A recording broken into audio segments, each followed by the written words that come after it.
दोस्तों, आप सभी जानते होंगे कि ब्रह्मा जी ने अपनी ही बेटी सरस्वती से शादी क्यों की थी। ब्रह्मा जी की पत्नी का नाम ब्रह्माणी था। दोस्तों, जब ब्रह्माणी ब्रह्मा जी की पत्नी थी तो उन्होंने अपनी ही पुत्री सरस्वती से विवाह क्यों किया। दोस्तों, ब्रह्मा जी ने सृष्टि की रचना की है और सृष्टि के रचयिता होने के बाद भी ब्रह्मा जी की पूजा क्यों नहीं की जाती है। यही नहीं दोस्तों, पूरे भारत में एकमात्र पुष्कर के अलावा कहीं और ब्रह्मा जी का मंदिर नहीं है। दोस्तों, ऐसे कई सारे सवाल हैं जो हमारे सनातन धर्म से जुड़े हैं और हम इनका सत्य जानना चाहते हैं। तो दोस्तों, आइए वीडियो शुरू करने से पहले हम ये जानेंगे कि आखिर ब्रह्मा जी की पूजा क्यों नहीं की जाती है। और दोस्तों, अगर अभी तक आपने चैनल को सब्सक्राइब नहीं किया है तो कर लीजिएगा। दोस्तों, वैसे तो ब्रह्मा जी के कई मंदिर हैं, लेकिन एकमात्र प्रसिद्ध मंदिर राजस्थान के पुष्कर में स्थित है। शैव और शाक्त आगम संप्रदायों की तरह ब्रह्मा जी की उपासना का भी एक विशिष्ट संप्रदाय है, जो वैशाखन संप्रदाय के नाम से प्रसिद्ध है। दोस्तों, माधव संप्रदाय के आचार्य भगवान ब्रह्मा ही माने जाते हैं, इसलिए उडुपी आदि मुख्य मत्त पीठों में इनकी पूजा आराधना की परंपरा है। देवता और असुरों की तपस्या में प्राय सबसे अधिक आराधना इन्हीं की होती है, लेकिन दोस्तों, प्रचलित समाज में इनकी पूजा कोई नहीं करता और ना ही इसके नाम से कोई व्रत और त्योहार मनाए जाते हैं। आखिर दोस्तों, ऐसा क्यों है? दोस्तों, इसके कई कारण बताए गए हैं। दोस्तों, पुष्कर में ब्रह्मा जी को एक यज्ञ करना था और उस वक्त उनकी पत्नी सावित्री उनके साथ नहीं थी। उनकी पत्नी सावित्री वक्त पर यज्ञ स्थल पर नहीं पहुंच पाई। दोस्तों, यज्ञ का समय निकला जा रहा था, लिहाजा दोस्तों ब्रह्मा जी ने एक स्थानीय ग्वाल वाला गायत्री से शादी कर ली और यज्ञ में बैठ गए। दोस्तों, इतिहास के अनुसार ये गायत्री देवी राजस्थान के पुष्कर की रहने वाली थी, जो वेद ज्ञान में पारंगत होने के कारण विख्यात थी और जाट थी। दोस्तों, सावित्री थोड़ी देर से पहुंची थी, लेकिन यज्ञ में अपनी जगह किसी और औरत को देखकर वो गुस्से से पागल हो गई। उन्होंने ब्रह्मा जी को श्राप दे दिया कि जाओ, इस पृथ्वी लोक में तुम्हारी कहीं भी पूजा नहीं होगी। दोस्तों, सावित्री के इस रूप को देखकर सभी देवता लोग डर गए। उन्होंने उनसे विनती की कि वो अपना शाप वापस ले लें, लेकिन दोस्तों, जब गुस्सा ठंडा हुआ तो माता सावित्री ने कहा कि इस धरती पर सिर्फ पुष्कर में आपकी पूजा होगी। कोई भी दूसरा आपका मंदिर बनाएगा तो उसका विनाश हो जाएगा। दोस्तों, ब्रह्मा जी ने पुष्कर झील के किनारे कार्तिक शुक्ल एकादशी से पूर्णमासी तक यज्ञ किया था, जिसकी याद में आज भी यहाँ पर कार्तिक में मेला लगता आ रहा है। यहाँ विश्व में ब्रह्मा जी का एकमात्र प्राचीन मंदिर है। दोस्तों, मंदिर के पीछे रत्नागिरी पहाड़ और जमीन तल से 2369 फुट की ऊंचाई पर ब्रह्मा जी की प्रथम पत्नी सावित्री देवी का मंदिर है।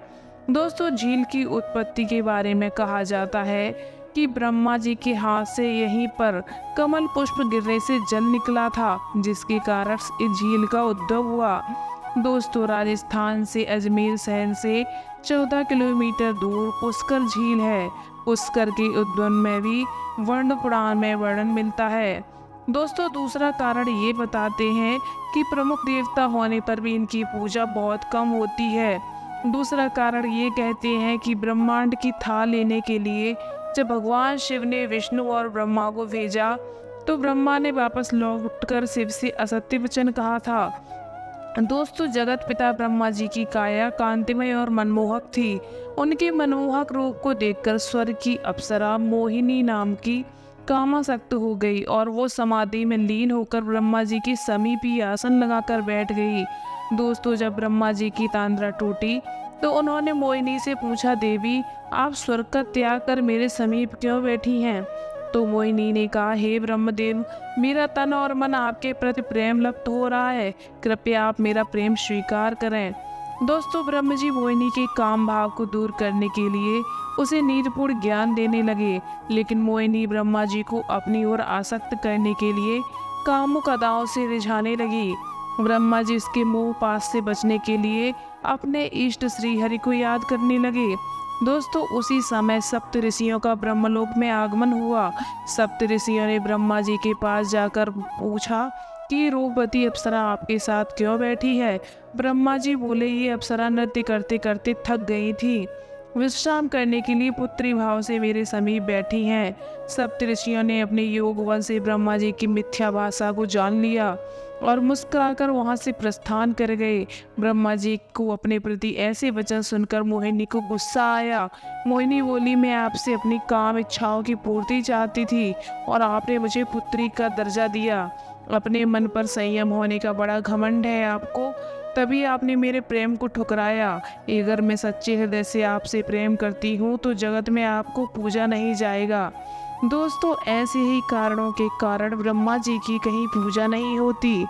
दोस्तों ब्रह्मा जी ने अपनी पुत्री से विवाह का असली सच क्या है, ये आज भी शोध का विषय बना हुआ है। इस पर विचार किए जाने की जरूरत है। भारतीय पौराणिक इतिहास में ब्रह्मा का नाम महत्वपूर्ण रूप से प्रकट होता है, जबकि प्रचलित समाज में विष्णु और शिव को उनसे श्रेष्ठ माना गया है। दोस्तों कालांतर में ब्रह्मा को हाशिए पर धकेल दिए जाने के कारण कई कारणों में से एक है कि सावित्री का श्राप लगा है। दूसरा कारण ये है कि ब्रह्मांड की थाह लेने के लिए जब भगवान सदाशिव ने विष्णु और ब्रह्मा को भेजा तो ब्रह्मा ने वापस आकर असत्य वचन बोले। हालांकि दोस्तों समाज में ये धारणा फैली है कि ब्रह्मा ने उनकी पुत्री सरस्वती के साथ विवाह किया था, इसलिए उनको नहीं पूजा जाता। अब ये कितना सच है तो यह तो शोध का विषय है। कुछ विद्वान इसको धोखा मानकर खारिज करते हैं। हालांकि दोस्तों सच्चाई ये भी है कि पुराणों में एक जगह उल्लेख मिलता है कि ब्रह्मा की पत्नी विद्या की देवी सरस्वती उनकी पुत्री नहीं थी। उनकी एक पुत्री का नाम भी सरस्वती था, जिसके चलते ये भ्रम उत्पन्न हुआ। दोस्तों पौराणिक मान्यताओं के अनुसार ब्रह्मा की पुत्री सरस्वती का विवाह भगवान विष्णु से हुआ था, जबकि ब्रह्मा की पत्नी सरस्वती अपरा विद्या की देवी थी, जिनकी माता का नाम महालक्ष्मी था और जिनके भाई का नाम विष्णु था। विष्णु ने जिस लक्ष्मी नाम की देवी से विवाह किया था वो भृगु ऋषि की पत्नी थी। दोस्तों सावित्री, गायत्री, श्रद्धा, मेधा और सरस्वती, इसमें सावित्री और सरस्वती का उल्लेख अधिकतर जगह पर मिलता है। ये भी मान्यता है कि पुष्कर में यज्ञ के दौरान सावित्री के अनुपस्थित होने की स्थिति में ब्रह्मा ने वेदों की ज्ञाता विद्वान स्त्री गायत्री से विवाह कर यज्ञ को संपन्न किया था।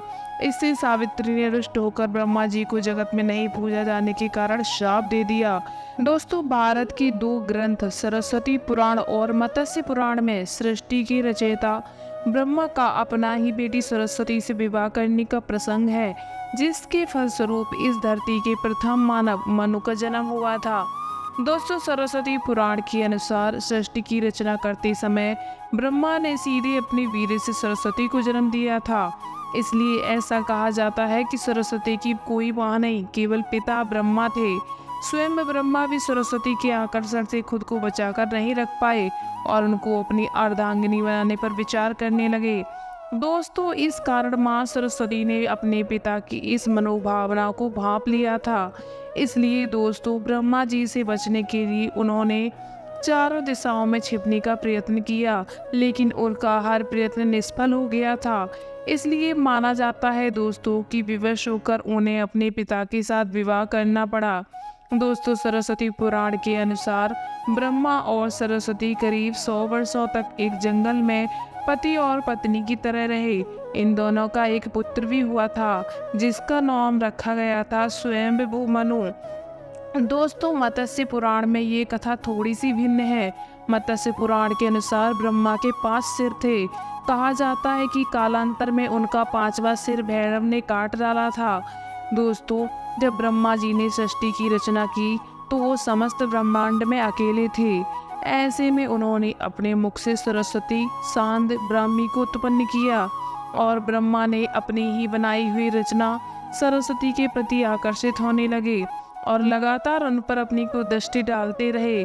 दोस्तों ब्रह्मा जी की कुदृष्टि से बचने के लिए सरस्वती चारों दिशाओं में छिपती रहीं, लेकिन वो उनसे बच नहीं पाई। दोस्तों अंत में सरस्वती आकाश में जाकर छिप गई, लेकिन अपने 5वें सिर से ब्रह्मा ने उन्हें आकाश में भी खोज निकाला और उनसे सृष्टि की रचना में सहयोग करने का निवेदन किया। दोस्तों, सरस्वती से विवाह करने के पश्चात सर्वप्रथम स्वयंभू मनु को जन्म दिया। इसी कारण ब्रह्मा और सरस्वती की ये संतान मनु को पृथ्वी पर जन्म लेने वाला पहला मानव कहा जाता है। उम्मीद करते हैं दोस्तों, इस वीडियो को देखने के बाद आप लोगों के काफ़ी सारे सवालों के जवाब मिल गए होंगे। दोस्तों, अगर अभी तक आप हमारे चैनल पे नए हैं तो चैनल को सब्सक्राइब किए बिना बिल्कुल मत जाना, और अगर आपको वीडियो पसंद आया है तो वीडियो को लाइक ज़रूर करना।